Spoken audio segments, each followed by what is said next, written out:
आम्हाला माहिती आहे मग तुमचं बाटलाचेच उसं होते तोडायला तुम्ही कसं पात्राटात पडत होतात.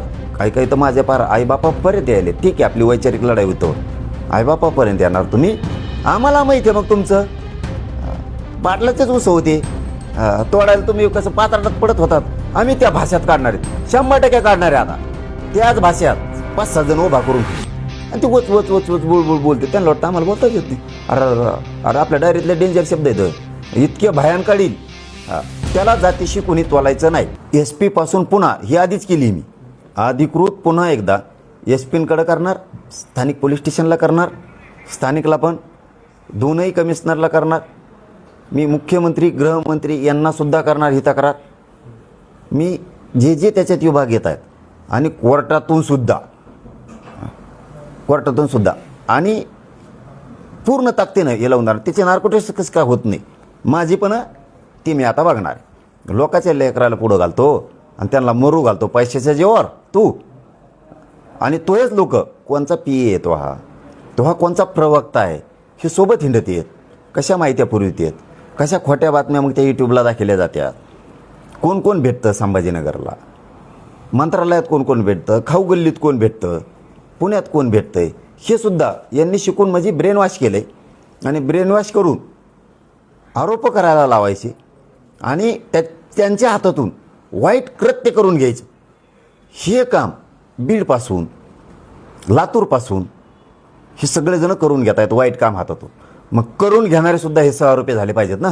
ते जातीचे कोणचे असू, भले ते मराठ्याचे असू, नाही तर OBCचे असू, नाही तर कोणाचे असू, हे सगळे आले पाहिजे. कारण याच्यात 50-60 जण आहेत ब्रेन वॉश करणारे. कोण कसं सांगायचं, काय करायचं हे पुरे होऊन जाऊ दे. अरे बडबड करून नाही चालत रे. इकडे बी ऐकून घेतोत म्हणजे कच्चे नाही आहेत, ऐकून घेतोत म्हणून कच्चे नाहीत. कुंकडं बरळायचं नाही त्यांचं ऐकून. इकडे बी कच्चं रक्त नाही आहेत मराठ्यांचे, पण कोणाचं तरी मायमाऊलीचं ऐकून गप्प बसत असतं प्रत्येकजण. त्याचा अर्थ तुम्ही वापरणारच असाल ना. वाप जिरता येते आम्हाला जे. आणि इथून पुढं दुसरा मुद्दा, राज्यातले जेवढे बोलणार आहेत ना त्यांना आता तोडीस तोड जसेल तसं उत्तर मिळणार आहे. जशाल तसं तोडीस तोड. कुंकडं बोलते. काही काही तर माझ्या पार आईबापापर्यंत यायले. ठीक आहे, आपली वैचारिक लढाई होतो, आईबापापर्यंत येणार तुम्ही. आम्हाला माहिती आहे मग तुमचं बाटलाचेच उसं होते तोडायला तुम्ही कसं पात्राटात पडत होतात. आम्ही त्या भाषेत काढणार आहेत, 100% काढणार आहे. आता त्याच भाषेत नाही काढलं तर मग माझं नाव बदलून ठेवा. तुम्हाला ज्या त्या भाषेतच आता काहीतरी ऐकायचं त्याचं. त्याने त्या खरकाट्यानी 5-6 जण उभा करून ठेवले आणि ते वच वच वच वच बुळबुळ बोलते. त्यांना वाटतं आम्हाला बोलताच येत नाही. अरे आपल्या डायरीतले डेंजर शब्द आहेत, इतके भयान काढील. त्याला जातीशी कोणी तोलायचं नाही. त्यालाच असेल तसं उत्तर मिळणार आहे. हे काय करतात मग, अंगलोट आलं जातीला जोडीत येत. आमच्या जातीला असं म्हणले, भंगार म्हणले. जातीचं काय संबंध आहे त्यांना म्हणलो का? ओढू नका. जिथलं तिथं ज्याला त्याला आता उत्तरं मिळणार आहेत जशा त्याच भाषेत. मग ते कुणी पण असो राज्यात. आता आंदोलनात होतं नको बाबा समाजात लेकराचं आमच्या वाटोळ होईल म्हणून आम्ही ते 2-2.5 वर्ष असं धुवूनच काढले. आता आम्ही धुवून काढतो.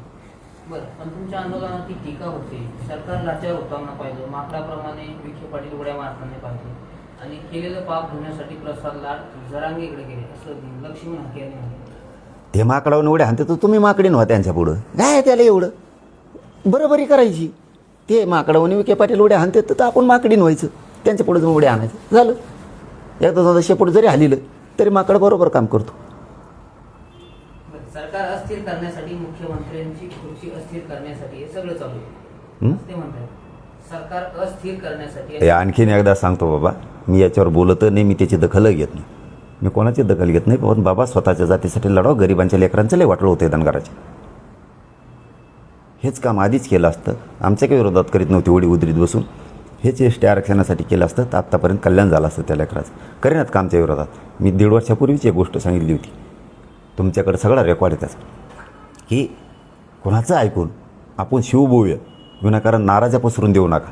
त्याचं ऐकलं, नाराजी पसरले गोडीगुद्री आणि अंतरवाली किंवा मराठा समाजात. काही गरज नव्हती ना या गोष्टी करायची. आम्ही हे पण सांगितलं होतं त्याच वेळी. आमचा शिवभाऊ जर OBCचा मोठा नेता झाला तर आम्हाला आनंद होईल. उलट हे कोण कुंकडून कामान धामाचं त्या परळीवाल्याचं ऐकायचं आणि त्या लाभार्थी टोळीचं तेवढे कमेंटच्या जीवावरच करायचं. कमेंटच्या जीवावर नसतं. ते धनगराच्या आडून लपतेत आणि साधून घेतात. आणि ते लाभार्थी टोळीला कामच तेवढे. त्यांनी सगळ्या जातीचा त्यांच्या देवारा करून टाकला त्या लाभार्थी टोळीचा. नाही तर इतके माया दाखवत होते. मराठा समाज इतके प्रेम करायचा, इतके माया करायचा ह्या समाजावरती, त्यांच्या वंजारी समाजावरती, आणि ते पण मराठा समाजावरती. यांच्यामुळे झाली ना दुरी तयार. ह्यामधल्या लाभार्थी टोळीमुळे याला हाण, त्याला मार, त्याला कुठे याच्याकडून पैसे वसूल कर, त्याच्याकडून कर, झाला देवारा सगळा. यांच्यामुळं ती माया कमी झाली ना मराठ्यांची त्यांच्यावरची. यांनी तेच घडून आणलं इथून मागं. ते उडी तर तेच केलं उडी गुजरीत. पण ते शाने झाले तर अशी माहिती कळते बरं का, मला माहीत नाही. म्हणजे आता उडीगुद्रीपासूनचे मराठवाड्यातले सगळेच असं माहिती मी ऐकितलं नाही. पण तरी मी याच्या स्टेटमेंटला कोणत्याही दखल घेत नाही आणि कधी घेतली नाही, घेणार नाही, मी मोजित नाही. पण 2 दिवसापूर्वी असं बोलले की तुम्ही शेतकऱ्यांच्या प्रश्नासाठी उपोषण करावं, मी स्वतः तुम्हाला साथ देतो, मी स्वतः येऊन बसतो. मी आपला खंबीर आहे शेतकऱ्यासाठी, सगळ्यासाठी. म्हणजे इकडं कर मराठ्याला आरक्षणाला विरोध आणि तिकडे येऊन बस माझ्याजवळ. हे इथे दुकानदार असलं नसतं. माणसाने लढावं स्पष्ट मराठ्याला इकडे विरोध करायचा आणि माझ्या संग येऊन बसायचा. मी एवढा कच्चा शेतकऱ्यासाठी मी खंबीर आहे.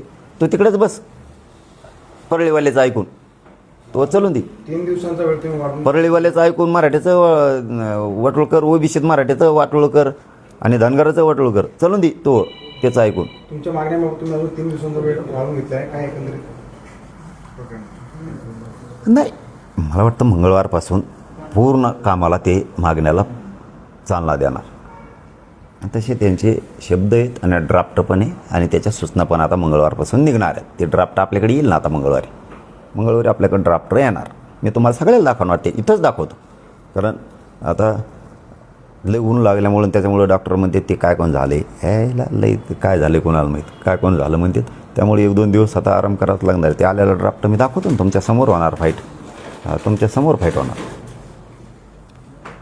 चलो, धन्यवाद.